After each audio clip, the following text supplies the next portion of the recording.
டேய் ஏன் ஆடியாக்கா ஓ நம்ம பைக்ண்ணா இல்லைண்ணா இல்லை தந்துட்டு ஆடியண்ணா ஹலோ யாரும் இல்லைப்பா நான் மட்டும் தாங்க எப்படி அனுப்புறது எனக்கு எப்படி இது அந்த இது ஒன்று பண்ணால் தான் அனுப்ப முடியும்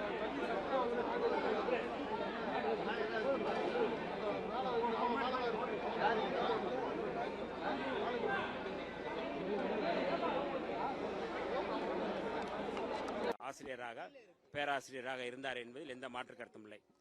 ஒவ்வொரு அவருடைய திரைக்கதை அமைப்பிலும் சமூக சீர்திருத்த கருத்துக்களை அவர் தன்னுடைய படங்களில் ரொம்ப நுணுக்கமாக அவர் வைத்திருப்பார். இன்றைக்கும் அதை மறுவாசிப்பு செய்யலாம். அந்த திரைப்படம் குறித்து குறிப்பாக இது நம்மால் என்கிற திரைப்படம், அந்த திரைப்படம் இன்றைக்கும் அது பொருந்தக்கூடிய திரைப்படம் தான். பார்ப்பனிய மேலாதிக்கத்தை எதிர்க்கின்ற ஒரு எளிய மனிதனுடைய கதாபாத்திரத்தில் அவர் நடித்திருப்பார்.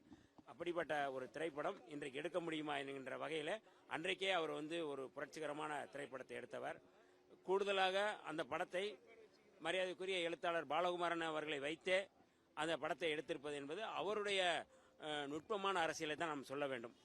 அது மட்டுமல்ல, ஊடக துறையிலும் அவர் சாதித்தவர். தன்னுடைய பாக்கியா இதழ் மூலமாக குட்டி கதைகளை சொல்லி நிறைய தமிழ்நாட்டில் அதிக சர்க்குலேஷன் உள்ள ஒரு பத்திரிகையாக அதுவும் இருந்தது. அப்படி அவர் எல்லா துறையிலும் சாதனை நிகழ்த்தியவர். இசை நிகழ்த்தியவர், இசை அமைப்பாளராக இருந்தவர், பாடல் ஆசிரியராக இருந்தவர். எல்லா துறையிலும் அவர் தனித்த ஒரு முத்திரை பதித்தவர். அப்படிப்பட்ட ஒரு மகத்தான இயக்குனர். தனது குருநாதர் இறந்த ஒரு 17வது நாளில் அவர் இறந்திருப்பது என்பது பெரும் சோகத்தையும் ஒரு மிகப்பெரிய ஒரு அதிர்ச்சியும் உருவாக்குகின்றது.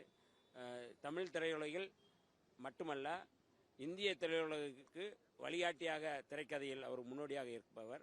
அவருக்கு விடுதலை சிறுத்தைகளின் சார்பில் நாங்கள் சம்மார்ந்த வீர வணக்கத்தை அது மிக முக்கியமானது, வரவேற்புக்குரியது. ஒரு முன்மாதிரியாக அவர் இருக்கின்றார். அவருடைய அந்த இறப்பு என்பதை இன்றைக்கு தமிழ்நாட்டுடைய முதல்வர் அவர்கள் கூட வரவேற்கிறார். அரசு மரியாதையோடு அவருடைய உடலை அடக்கம் செய்ய வேண்டும் என்று நாங்கள் விரும்புகின்றோம்.